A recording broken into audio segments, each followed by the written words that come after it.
سوال کرتے ہیں نا، ہم کسی مشکل سے گزر رہے ہیں، اور مشکل آپ کو پتہ ہے زندگی میں آزمائشیں اور مشکلات یہ تو پارٹ آف دا پیکیج ہے۔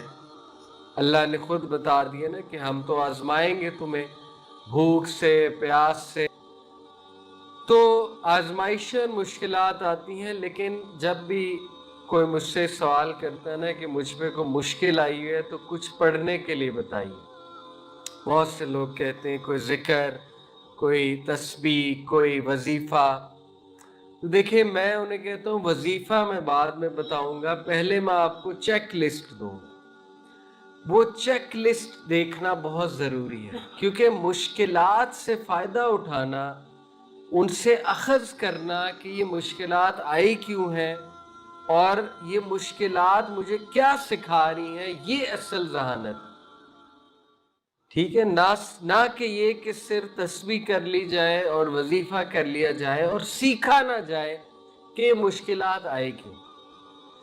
تو سیکھنے کے لیے کچھ چند ایک چیک لسٹ ہے، وہ سب سے پہلے دیکھنی چاہیے۔ سب سے پہلی چیک لسٹ، جب بھی آپ پہ کوئی مشکل وقت آیا ہوا ہے، کوئی مصیبت آئی ہوئی اللہ نہ کرے، یا یور کارڈز آر ڈاؤن اور آپ کو لگے زندگی تنگ ہو رہی ہے، تو سب سے پہلے دیکھیں کہ کہیں اللہ کی توحید میں تو آپ کہیں کمپرومائز نہیں کر رہے، کہیں آپ میں اس میں تو کوئی کمی نہیں آ رہی ہے۔ کیونکہ بنی اسرائیل کا ڈاؤن فال شروع ہی کب ہوا؟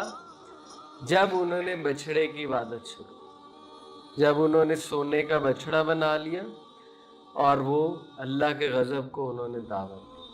تو میں ہمیشہ کہتا ہوں کہ پلیز دیکھیے کہیں آپ کوئی ایسے کام میں تو نہیں لگے ہوئے جو توحید کے خلاف ہے، جس میں شرک ہے۔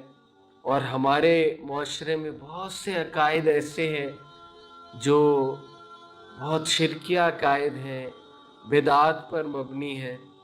لوگ مائنڈ کر جاتے ہیں اگر انہیں اس طرح سے سمجھاؤ، لیکن بہت امپورٹنٹ بات ہے، بہت بنیادی بات ہے۔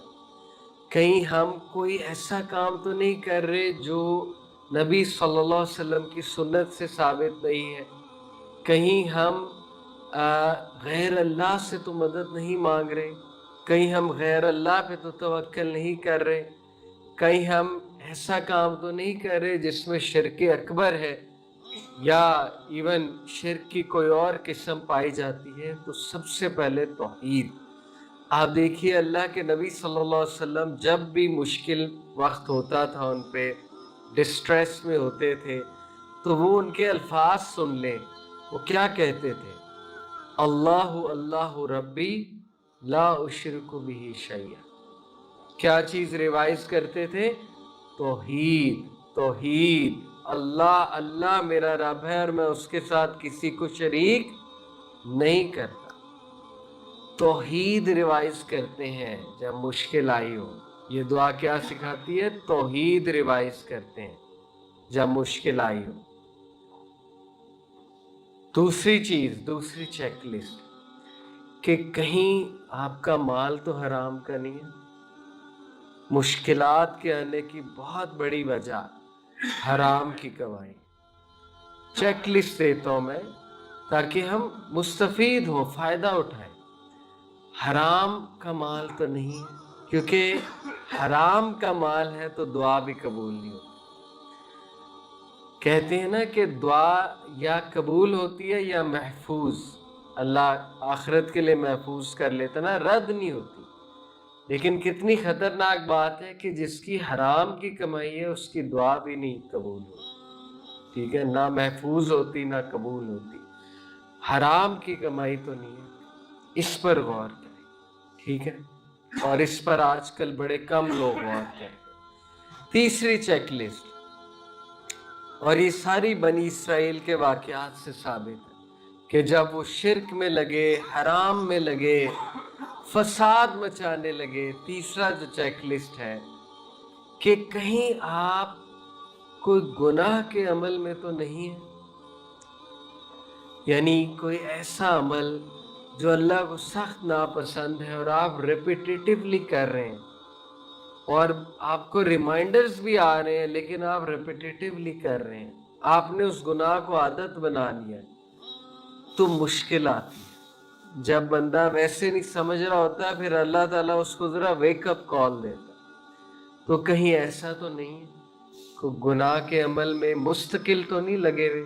ایک ہے کہ مومنٹ آف ویکنس میں سلپ ہو جانا, وہ ہم سب سے ہوتا ہے, ہم سب انسان.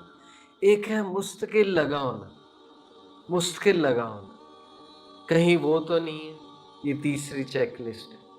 چوتھی چیک لسٹ ہے کہ اللہ کے جو احکامات ہیں, جو اللہ نے کام کرنے کے لیے بتائے ہیں, جو اللہ کے حکم ہے, اللہ کا حکم ہے, کہیں اس میں تو کمی نہیں آ رہی. کیونکہ مشکلات آنے کی بہت بڑی وجہ یہ بھی ہوتی ہے کہ انسان بیسک احکامات پہ عمل نہیں کر رہا ہوتا. مثال کے طور پر نماز پڑھنا, فرض نماز ادا کرنا کتنا بیسک حکم ہے, کتنا بیسک حکم. فرض نماز جو شخص ادا نہیں کر رہا, آپ مجھے بتائیں اس کو وظیفہ کیا فائدہ دے گا؟ اگر اس کو وظیفہ بتا بھی دیا جائے, اس کو کوئی ذکر بتا دیا جائے, اگر وہ فرض نماز نہیں ادا کر رہے تو پھر کیا مقصد ہے؟ پھر مشکل سے سیکھا تو نہیں. اسی طرح اللہ سبحانہ و تعالیٰ نے حکم دیا ہے خواتین کو, پردے کا حکم دیا ہے. اللہ تعالیٰ نے مردوں کو بہت سے احکامات دیے ہیں, تو کیا ان احکامات پہ عمل ہو رہا ہے؟ کہیں کمی تو نہیں آ رہی؟ یہ دیکھنا چاہیے جب مشکل آئے. اور پانچویں چیک لسٹ جو ہے کہ حقوق العباد میں تو کہیں کوتاہی نہیں ہو رہی, کسی کا دل تو نہیں دکھایا ہوا, کسی کے ساتھ سختی تو نہیں کی ہوئی, کسی کی زندگی تو عذاب نہیں بنائی ہوئی. آپ دیکھیں بنی اسرائیل نے جب فساد شروع کیا, آپس میں قتل و غارت شروع کی, ایک دوسرے کے حقوق ضمن کرنا شروع کیے, کتنا برا ڈاؤن فال آیا. تو یہ 5 چیک لسٹ جو ہے ہمیں سیکھنا چاہیے. جو واقعات ہیں یہ واقعات ہمیں سکھاتے ہیں کہ قوموں کا ڈاؤن فال تب ہوتا ہے جب ان سے موٹی موٹی یہ 5 مسٹیکس ہوتی ہیں, اور بھی بہت ہیں, موٹی موٹی بات کر رہا ہوں. نمبر 1 توحید میں کمی, شرک. ٹھیک ہے, یہ چیک کرنا چاہیے کہ کہیں غلط عقائد کی وجہ سے تو ہم پہ مصیبت نہیں آئی ہوئی, مشکل نہیں آئی ہوئی. لیٹس ریوائز آر توحید, اپنی توحید کو خالص کرتے ہیں, اپنی توحید کو ریوائز کرتے ہیں. نمبر 2 کہ حرام کی کمائی تو نہیں, کہیں سے حرام تو نہیں آ رہا ہے, کیونکہ اس کے برے اثرات ہوتے ہیں. نمبر 3 کہیں کوئی ایسا کام مستقل تو نہیں میں کر رہا جس میں اللہ کی ناراضگی ہے, مستقل تو نہیں ناراض کیا ہوں اللہ کو. اگین کلیئر کر رہا ہوں, مومنٹ آف ویکنس میں سلپ ہو جانا وہ ایک الگ بات ہے, وہ ہم سب سے ہوتا ہے, لیکن مستقل ایک گناہ کرنا تو اس پر غور کرنا چاہیے.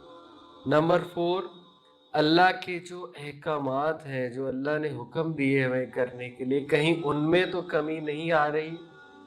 اور نمبر 5 کہ حقوق العباد میں تو کہیں کمی نہیں آ رہی, کہیں کسی رشتہ دار کا تو دل نہیں دکھایا ہوا, کہیں کسی کا حق تو نہیں مارا ہوا. دیکھیں ایک بندہ, اس نے بہنوں کو وراثت نہیں دی, اس کو وظیفہ کیا افیکٹ کرے گا؟ اس کو وظیفہ بتا کے ہم نے کیا کرنا ہے؟ اتنا بڑا حق اس نے مارا ہوا ہے. تو اللہ نے کہا نا کہ جو کوئی بھی میری وحی سے, میری انسٹرکشن سے آراز کرے گا, وَمَنْ عَارَضَ عَنْ ذِكْرِي فَإِنَّ لَهُ مَعِيشَةً ضَنْكَ. جو کوئی بھی میری انسٹرکشن سے آراز کرے گا, سورہ طٰہٰ کیا ہے, فَإِنَّ لَهُ مَعِيشَةً ضَنْكَ, اس کی زندگی ہم تنگ کر دیں, اس کی زندگی میں مشکلات ہوں گی. تو زندگی جب تنگ ہوتی ہے تو سب سے پہلے یہ چیک لسٹ سامنے لانی چاہیے. اس کے بعد جو ہے وہ انشاءاللہ وظیفہ بھی افیکٹ کرے گا. اس کے بعد انشاءاللہ تعالیٰ جو بھی آپ اللہ سے دعا کریں گے وہ ضرور اللہ تعالیٰ قبول بھی کرے گا، آسانی بھی پیدا کرے گا۔ تو ہمیں پرانی قوموں سے سیکھنا چاہیے۔ اللہ تعالیٰ ہمیں سیکھنے کی توفیق عطا فرمائے اور ہم سب کی زندگیوں میں آسانی دے، عافیت دے، اور آپ سب کے لیے میں دعا گو اللہ تعالیٰ آپ کو حیاتاً طیبہ دے۔